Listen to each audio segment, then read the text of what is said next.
Hello, I'm Christopher Shore from the Center for Contemporary Printmaking here at the Bellarmine Gallery. We are talking about the woodcuts in the show Ink and Time from the Wetmore collection. And we're going to be talking about how woodcuts are created, both in the time of these prints that were made in the 1400s and 1500s, as well as how artists do that technique today. One of the earliest prints in this show is by Wolgemut. This was the height of woodcutting. Previous to this, woodcuts were used for printing books and texts, but it was at this time paper was more prevalent, and they started to create more and more prints for the general public to illustrate stories from the Bible, to talk about things that were going on in the world, and to showcase the talents of the great artists of the time.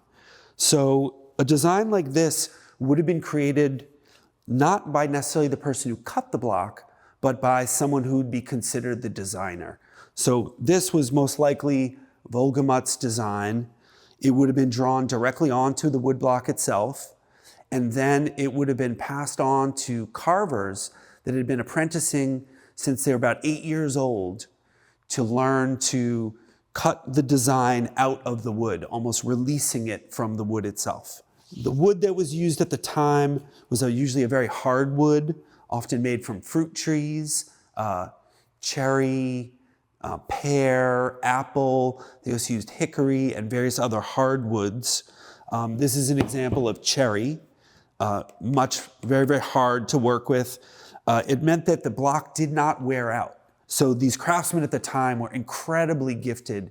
They knew how to season the wood. They knew how to harvest it. They knew how to keep it from cracking. It would often be treated with oil so that it wouldn't warp under atmospheric moisture, and it would hold up. Some of these blocks actually exist even today.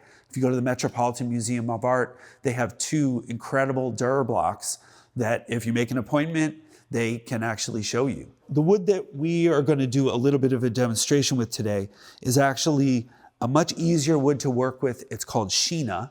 Many artists these days are using it. It actually comes from Japan, where they still have the incredible craftsmanship to have people specifically make the blocks, and that is their only job. Then once the block is created, it goes to the designer, and the designer would actually design directly onto the wood itself.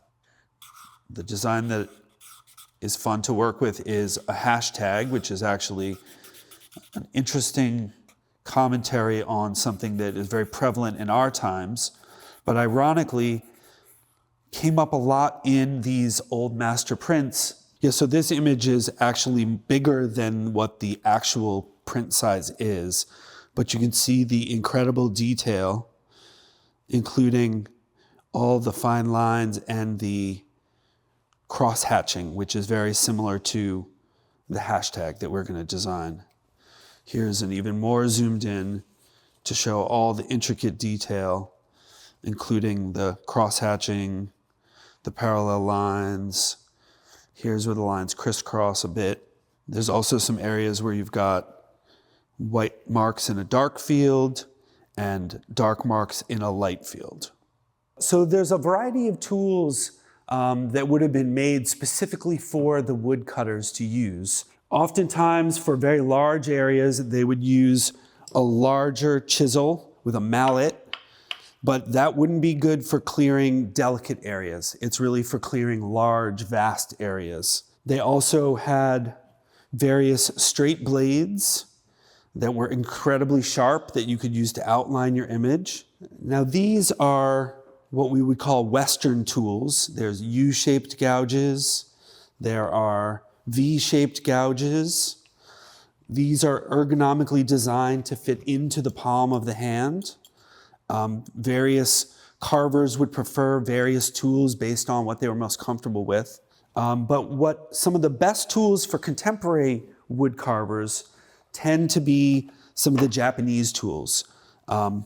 They tend to be very easy to use, they're very sharp, and they also are basically the same, a U-shaped gouge, V-shaped gouges, and straight blades for beginning the cutting. So I'm going to actually be using, to cut this block, these Japanese tools, as they are my favorites, and I find that I have best control over them. The reason that the hashtag is a great example to use is that it's been determined that in order to carve this design, it takes at least 18 to 32 cuts to pull this out so that it can be printed. Now, in relief printing, which woodcut is, you are maintaining the surface of the block so that the ink will sit on the original surface, but you're removing all of the information around that high area so that the ink will only take to where the design has been put onto the block. So the job of the cutter is to clear out all of the white space, leaving only the design that was left by the designer of the image.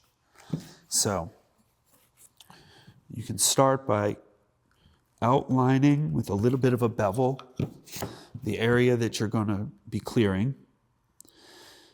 The straight blade allows you to cut very accurately. Back in the time that these prints would have been made, this is the only thing that these people would have done in their life. They would have helped the woodcutter, starting with designing, inking, handling paper, running the press, all the various stuff, working up to actually carving the block. So we'll go around this image, trying to free the design. As you can see, you move the block instead of trying to cut in awkward directions. It's much easier to cut in a simple straight line. So once you get the basic design carved in, you can start using the V and the U-shaped gouges to clear away the wood. The straight blade creates a shoulder so that these will flow along without the need for going up very close to the design. Once again, you continue to move the block so that you can always cut away from you. Now, the grain of the wood makes a big difference on the cuts that you can make. So the harder the wood, the less sort of flaking you'll get, the less grain there is, making it easier to carve. But it's always more difficult going against the grain. And once again, we're cutting away all the negative space, leaving only the drawing. It's practically like paint by numbers. You just have to follow along with where, not cutting any of the drawing.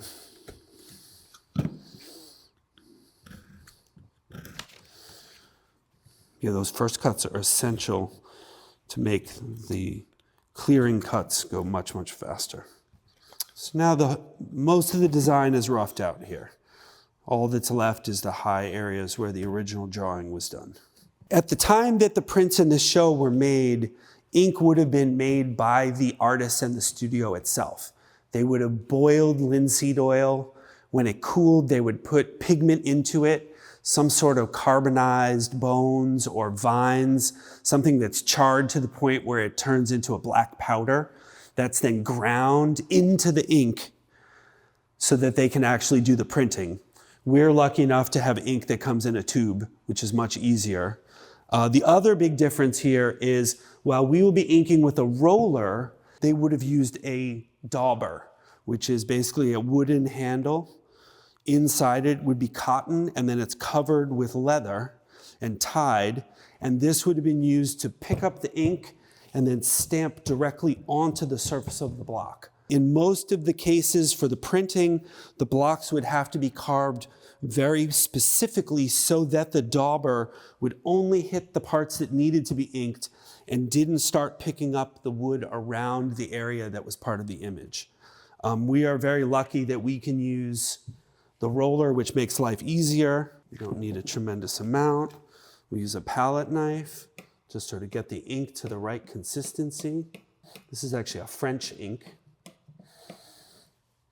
And then with the roller, we simply charge it up.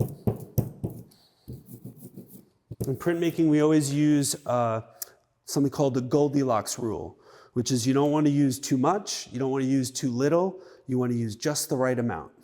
So we charge it up with just the right amount, and then we can simply roll it onto the block. If it's carved well, the ink will only settle where the design was. My friends and I, when we're cutting wood, if there's some stray ink, sometimes we'll just use some tape. Back in the day, they actually used to use a paper mask that they would lay over the entire block to block out the areas that were not going to be printed. Now, the next thing is the paper. So while paper was invented in about 500 AD, it took quite a long time for the technology to travel from Asia to Europe.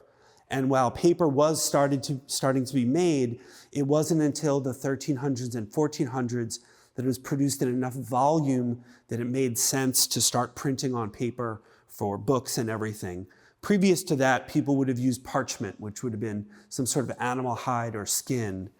The paper was often handmade, so it wasn't always flat. You can hear it's a bit tough. This is a handmade piece that's very similar to what would have been used, but for most woodcut artists, you're using a softer paper these days.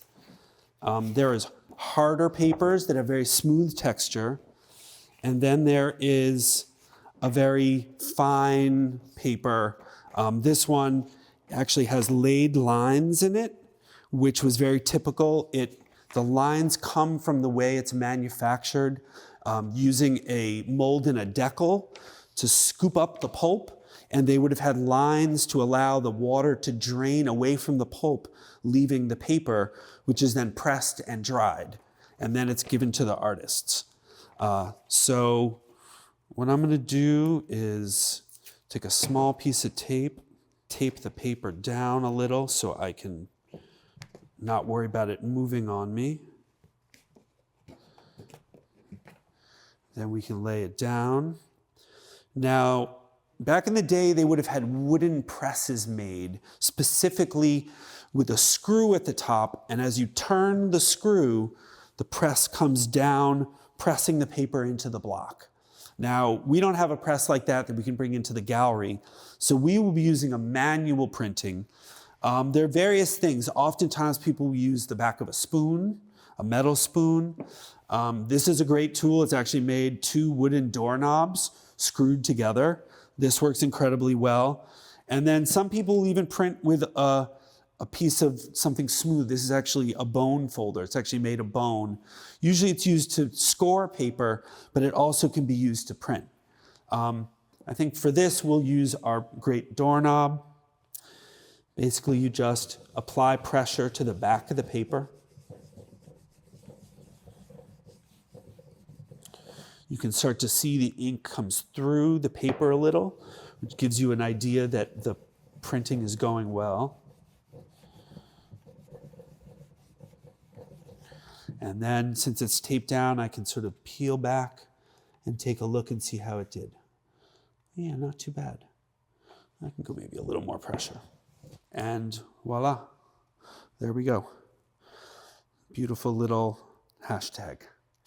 So for the next print, you would have to re-ink the block for every single impression. It's not an automatic thing. You put the ink on, you just keep putting paper down. Each time you want to print, you have to reapply the ink, new piece of paper, and that is the basic process for making a woodcut.